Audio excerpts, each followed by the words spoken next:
नमस्कार दोस्तों, आज हम बात करेंगे भारतीय संविधान के अनुच्छेद 1 की, जो न सिर्फ हमारे देश की पहचान बताता है बल्कि ये भी तय करता है कि भारत एक राज्यों का संघ है। तो चलिए बिना देर किए जानते हैं कि अनुच्छेद 1 क्या कहता है और इसका क्या महत्व है। तो सबसे पहले अपन देखते हैं अनुच्छेद 1 क्या कहता है।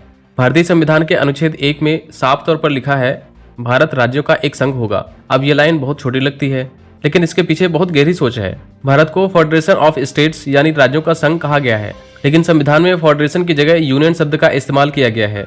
इसका मतलब है कि भारत का संघ अखंड और अविभाज्य है।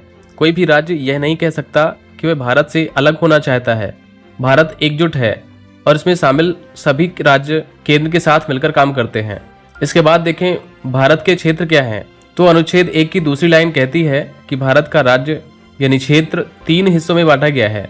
नंबर 1 राज्यों का क्षेत्र, जैसे मध्य प्रदेश, उत्तर प्रदेश, महाराष्ट्र आदि।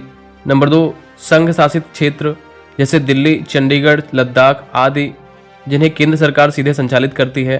नंबर 3 पर ऐसे क्षेत्र जो भारत में मिलाए गए हों या मिलाए जा सकते हैं। उदाहरण के लिए गोवा पहले पुर्तगाल का हिस्सा था, 1961 में भारत में मिला। सिक्किम 1975 में भारत का हिस्सा बना। इससे यह समझ आता है कि भारत का नक्शा समय के साथ बदलता है और आगे भी जरूरत के अनुसार बदलाव हो सकते हैं।